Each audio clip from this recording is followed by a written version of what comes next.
This is a used dirt bike buying guide checklist, and I am going to review the top 10 things you do not want to overlook when buying a used dirt bike. What's up everyone, Greg Hitchko here, and this is the third installment of my series about how to go about buying a used dirt bike. And if you missed the prior two videos, make sure you subscribe to the channel and watch this video above here because these are the top 5 questions you want to ask a seller before even to go look at a dirt bike. Now, you're most likely watching this video because you're in the market for a new used dirt bike, which is freaking awesome. I completely love that. This video is not going to go over surface level items because we all know the difference between a bike that looks showroom condition compared to a bike that has just been beat to crap. I'm going to dive into the nitty-gritty on the top 10 things that you need to look at to decipher whether this is a good dirt bike to invest your money in or not. The first thing you want to look at is the frame. Guys, this is where you're gonna get a little dirty. Either lean the bike over or get on your hands and knees and get up underneath the bike. If the bike has a skid plate, make sure you can ask the owner to take it off because we're looking at any cracks or dents or bashes that might be underneath the frame, and just kind of look at all the joints as well to make sure there are no other cracks within the frame because we don't want to get the bike back home, tear it all down, and come to find out the frame is cracked and now we need a new frame. The second item to check is check around the engine. So we're looking for any oil leaks while you're underneath the bike. On 4-strokes, they have a habit of leaking out of the valve cover, so make sure you check that. And then also, guys, inspect the cases. So where your boots are on the clutch cover and the ignition cover, they're pretty worn up and scratched up. That can be an indicator of how much the bike was actually used. Number 3 is checking for compression of the motor, and this is probably one of my favorites. So what you're gonna do is not kick it over with your foot, but take your hand, put it on the Kickstarter and actually push it down.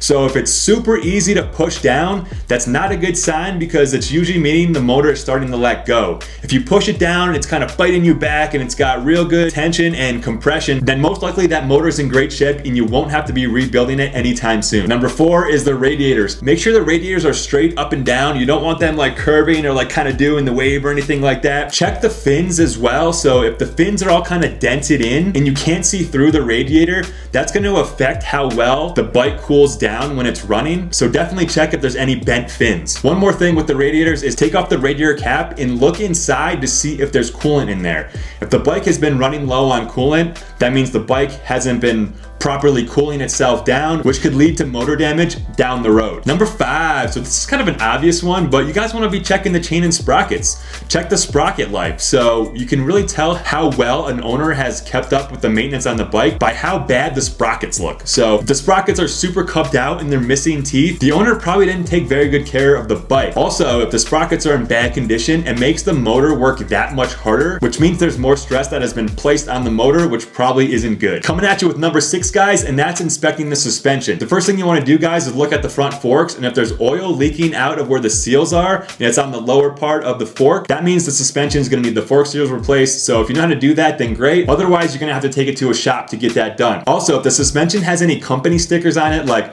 Pro Circuit, Race Tech, Pro Action, whatever suspension company is on it, make sure to ask the seller if they're the ones that got the suspension done, and if they did, get them to tell you what it was sprung for and valved for. Because if you're 150 pounds and you're an off-road rider, but the suspension was set up for an A-level motocross rider who is 175, that suspension is not gonna work well in the trails. So most likely you're gonna have to spend at least up to $1,000 to get that suspension resprung and revalved. So definitely a good idea to ask the seller about the suspension. Number 7 is checking the wheels and the bearings. So the first thing you wanna do, guys, with the wheels, make sure the bike is on the stand and just spin the wheel, and with a sharp eye, look to see if the rim is bent.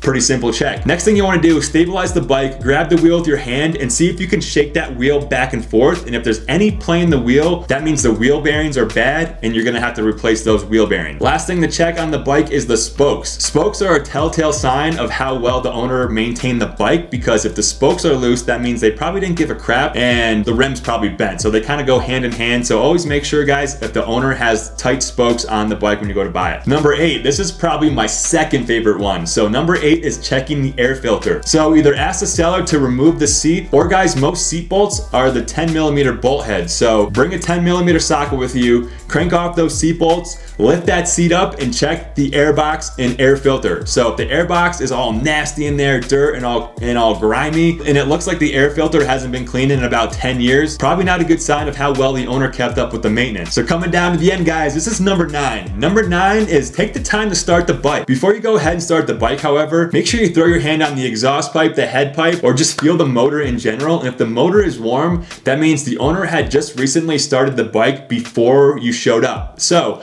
what this could mean is that the owner is most likely trying to hide the fact that it is a difficult starting bike. If it's a 4-stroke, the valves could be pretty tight, or 2-stroke, it could have jetting issues. So then after you start the bike, what you're looking for is seeing if it revs freely, doesn't bog. Listen up close to the motor, like put your ear actually up close to the motor to see if you hear any ticking or knocking, because that could be suspect to a faulty valve train in a 4-stroke, or that might mean that the rod or the crank bearings are going bad, which is never a cheap fix, and no one wants to put the time and money into that. So finally, number 10, guys, is make sure you check the VIN. So hopefully the owner has a title for the bike. So what you want to do is take that title and actually check it against the number that's on the frame of the bike, because who knows? You never know if this would happen if they forge a title, or if you have a title that has a different VIN than what's actually on the frame. I would just bolt right then and there. All right, guys, so going through that checklist is gonna give you a really thorough rundown of the bike that you're potentially going to purchase. And after getting through that checklist and everything looks good and you feel good about the price of the bike, well, then it's time to pull the trigger, baby, and buy that new bike. So those are the 10 things that I suggest looking at when buying a used dirt bike. Guys, leave a comment below for me, punch the like button on this video, and let me know what are the other things that you guys look at when you go to buy a used dirt bike. But as of right now, it's early February. We are coming into the spring and summer months, guys. This is a prime time of the year to go out and buy a used bike before all the prices start to go up and the weather starts to get warmer and the demand gets high for used dirt bikes. If you guys have any questions, let me know. But those are the top 10 things that you don't want to overlook when you're buying a used dirt bike. Make sure you guys subscribe to the channel for more moto content, and I will see you in the next video. Peace!